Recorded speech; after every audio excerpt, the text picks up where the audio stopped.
You know that one phrase that every teacher, parent, and let's be honest, every student has heard a million times?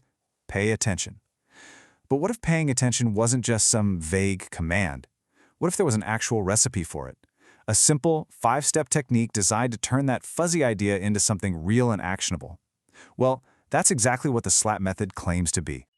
But before we get into the solution, we really have to understand the problem that SLANT is trying to solve. And it all boils down to a question that seems super simple on the surface, but is actually way more complicated than you'd think. I mean, seriously, think about it from a kid's perspective. Does paying attention mean I should be staring at the whiteboard, thinking really hard about the math problem, or just not wiggling in my seat? When you don't define it, it just becomes this confusing guessing game for students, and it's pretty much impossible for teachers to be consistent about it. And that right there is the heart of the problem. If a command doesn't give you specific, concrete steps, it's not really an instruction at all. Telling a student to pay attention is kind of like telling a baker to make a good cake. Okay, but how? It doesn't tell them what to do, so of course it often doesn't work. And this is exactly where the SLANT method walks in. It's this really elegant solution that basically gives the command pay attention a clear job description. It takes that abstract concept and breaks it down into 5 clear, observable behaviors that anyone can see, practice, and master. Okay, so let's break it down. S is for sit up. That's all about physical readiness. L is for listen, which is your brain's warm-up. A is for ask and answer questions. This gets you actively in the game. N is for nod your head, which is this great nonverbal feedback loop. And finally, T is for track the speaker with your eyes, keeping you visually locked in. You put them all together, and bam, you've got a simple, repeatable routine for engagement. So it sounds simple enough, right? But does it actually work? Well, let's dig into the science behind why this little acronym has gotten so popular. Its power really comes from a few solid principles in behavioral and cognitive science. So at its core, SLANT is built on behavioral science. It's a lot like approaches you see in applied behavior analysis, or ABA. The whole idea is to take a big, complicated social skill, like paying attention, and break it down into tiny, teachable pieces. What this does is it makes the hidden curriculum, all those unspoken rules of how to act in class, totally obvious and accessible to every single student. It just takes away all the guesswork.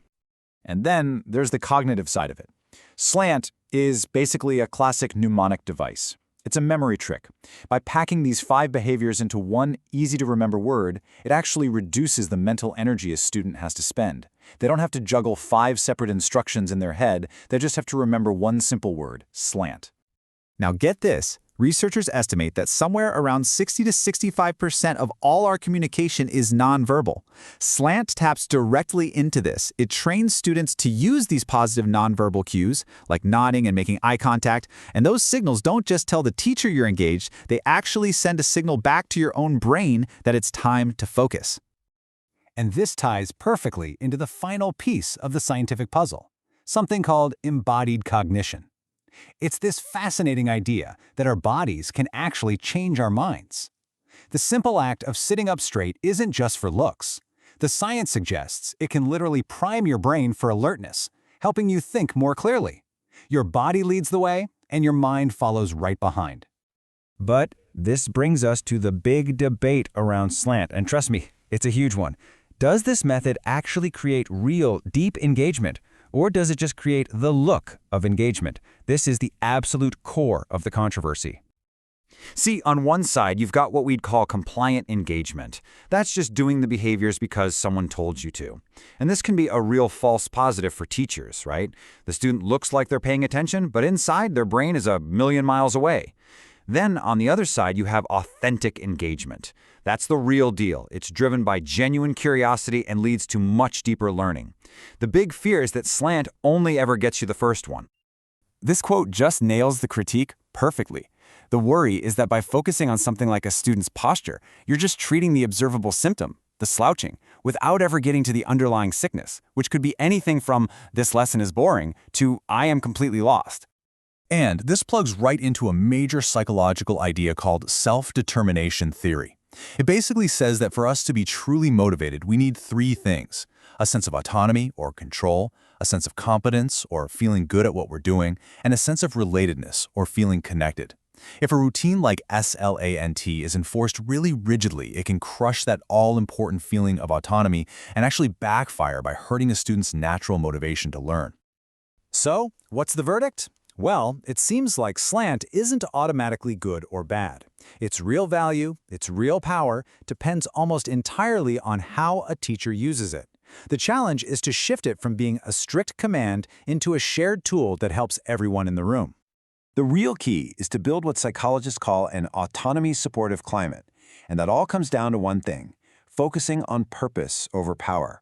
A teacher has to frame SLANT not as a rule you follow or else, but as a strategy, a tool that the whole class agrees to use to help each other focus and learn better. It's all about the why, not just the what. So how do you do that? Well, here are 4 key steps. Number 1, prioritize purpose. Explain the why. So instead of SLANT now, it's, okay team, let's SLANT because it helps wake up our brains and shows respect to our classmates.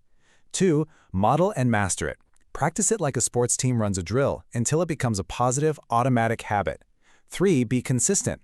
It has to apply to everyone, fairly.